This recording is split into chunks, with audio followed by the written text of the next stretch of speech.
రాహుల్ గాంధీ జన్మదిన వేడుకల సందర్భంగా గాంధీ భవన్‌లో మొత్తంగా నిరుద్యోగ యువతకు జాబ్ మేళా నిర్వహించడం జరిగింది. మనతో పాటు టీపీసీసీ లీగల్ సీనియర్ హైకోర్టు న్యాయవాది సత్యనారాయణ గారు ఉన్నారు. మన ఇంట్లో మాట్లాడించే ప్రయత్నం చేద్దాం. సార్ చెప్పండి, మొత్తంగా రాహుల్ గాంధీ జన్మదినాన్ని పురస్కరించుకొని గాంధీ భవన్‌లో భారీ ఎత్తున సుమారు 100కు ప్లస్ కంపెనీలను పిలిచేసి నిరుద్యోగ యువతకు జాబ్ మేళా నిర్వహించారు.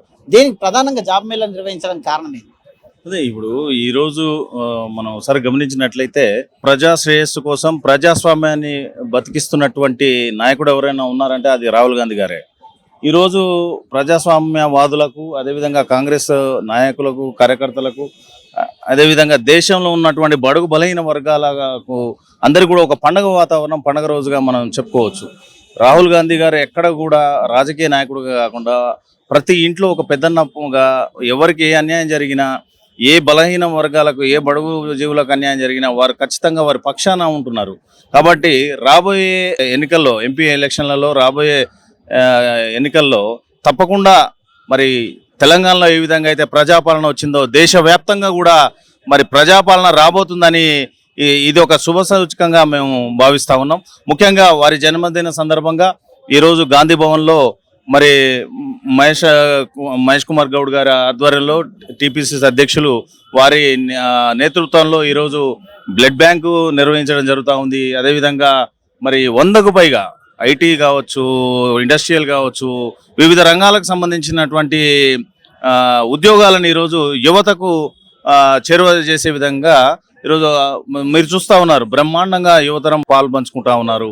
ఎంతో మంది నిర్వాహితులు, ఎంతోమంది ఉద్యోగాల కోసం ఎదురు చూస్తున్న వారు అందరూ కూడా దాదాపు ఇప్పటికే సుమారు ఒక 10,000 పైచిలకు దాటిపోయింది ఈ టైంకే. అంటే ఈ సాయంత్రం వరకు నాకు ఉన్న అంచనా ప్రకారంగా ఒక 50 నుంచి 60 వేల మంది రావచ్చు అనేది మేము అంచనా వేస్తా ఉన్నాం. మీరేమో 50-60 వేల మందికి మొత్తం ఉపాధి కల్పిస్తున్నామని చెప్తున్నారు. ప్రతిపక్షాలేమో ఆ యొక్క జాబ్ మేళలు కాదు మెయిన్ గా చూసుకోవడము. అయితే మీరు ఇచ్చినటువంటి మేనిఫెస్టోలో ఉండేటటువంటిది అదే కానీ జాబ్ క్యాలెండర్ కానీ ఏమైందంటూ ప్రతిపక్షాలు విమర్శిస్తున్నాయి. ఎలా చూడొచ్చు? అదే ఇప్పుడు వాళ్ళకి ఏం పని ఉందండి? ఇప్పుడు మీరు ఒకసారి కంటిన్యూగా 3 రోజుల నుంచి చూస్తూ ఉన్నారు. ఎక్కడ కూడా ఇప్పుడు కొన్ని ప్రభుత్వ స్థలాలు కాపాడడంలో కానీ, అదేవిధంగా నిన్నటికి నిన్న గుర్రంగూడలో దాదాపు మరి బీఆర్ఎస్ ప్రభుత్వంలో ఏదైతే పెండింగ్లో ఉన్నదో 110 ఎకరాల అటవీ భూమిని ఈరోజు తెలంగాణ మరి కాంగ్రెస్ ప్రభుత్వం, రేవంత్ రెడ్డి గారి ప్రభుత్వం వచ్చిన తర్వాత వెంటనే సుప్రీంకోర్టులో ఫైట్ చేసి అది ప్రభుత్వానికి ప్రభుత్వానికి వచ్చేలా చేయడం జరిగింది. అంటే సుమారు కొన్ని వేల కోట్ల విలువైన భూములను కూడా కాపాడుతున్న ఘనత మరి ఈరోజు రేవంత్ రెడ్డి గారిది.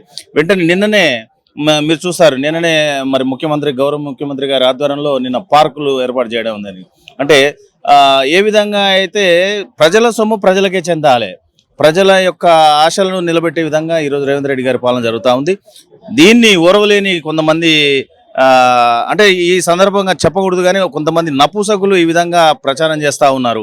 ఈరోజు జాబ్ మేళా అని అంటున్నారు. జాబ్ మేళా ఖచ్చితంగా ఒకటి పడతా ఉన్నాయి, దాంట్లో ఎలాంటి సంశయం లేదు. నేను మీ న్యూస్ ఛానల్ ద్వారా యువతకు తెలియజేసేది ఏంటంటే కొంచెం ఓపికతో ఉండండి. ఖచ్చితంగా మీ యొక్క ఆకాంక్షను నెరవేర్చే బాధ్యత కాంగ్రెస్ ప్రభుత్వాన్ని, ముఖ్యమంత్రి రేవంత్ రెడ్డి గారిది, అదేవిధంగా మహేష్ కుమార్ గౌడ్ గారిది అని మరొకసారి తెలియజేస్తా ఉన్నాం. ఏంది ఎస్ఐఆర్ని కాంగ్రెస్ ప్రభుత్వం ఎందుకు విమర్శిస్తుంది? కాంగ్రెస్ కానీ బీజేపీ కానీ మొత్తంగా ద్వంద్వ వైఖరిని ప్రదర్శిస్తున్నారు అంటూ కూడా బీజేపీ అధ్యక్షుడైనటువంటి రామచంద్రరావు చెప్తున్నారు. మొత్తంగా చూసుకుంటే కనుక దీనివల్ల ఏవైతే దొంగ ఓట్లు ఉన్నాయో, బోగస్ ఓట్లు ఉన్నాయో వాటిని తొలగించడం జరుగుతుంది అంటున్నారు. మరి మీరెందుకు విమర్శిస్తారు? ఇప్పుడు నేను మంచి క్వశ్చన్ అడిగారండి. వాస్తవానికి మీరు ఒకసారి గమనించినట్లయితే ముఖ్యంగా సంచార జాతుల విషయానికి వస్తే దాదాపు భారతదేశంలో 10 to 12% సంచార జాతులు ఉంటారు. అంటే ఒక దగ్గర నుంచి ఒక దగ్గరికి మరి ప్రయాణం చేస్తూ వారి జీవనోపాధికి, వారి పుట్టకూటికి బతుకుతున్న జనాలు ఉన్నారు. సో వారికి ఒక నివాసం ఉండదు, ఒక ఇల్లు ఉండదు. మరి వారికి ఏ అడ్రస్ ఉంటుంది? ఇప్పుడు వారికి ఓటు హక్కు కావాలంటే ఏదో ఒక అడ్రస్ కావాలి. సో అలాంటి జెన్యూన్ కూడా వీరు తీసేసే క్రమంలో దాని మీద కూడా మేము అతి త్వరలో పెద్ద ఎత్తున బీజేపీకి వ్యతిరేకంగా సంచార జాతుల యొక్క మీటింగ్ పెట్టేసుకొని దాని మీద కూడా వ్యతిరేకంగా పోతా ఉన్నాం. ఎందుకంటే ఇప్పుడు నీకు ఇల్లే లేనప్పుడు వానికి ఇంటి అడ్రస్ ఎట్లుంటుంది? ఇంటి అడ్రస్ లేకపోతే వానికి ఓటు ఉండదా? వాడు భారతదేశంలో పుట్టిన వ్యక్తి కాదా? భారతీయుడు కాదా? మరి నేనేమంటున్నానంటే కాంగ్రెస్ పాలసీ ప్రతి భారతీయునికి ఓటు హక్కు ఉండాలి.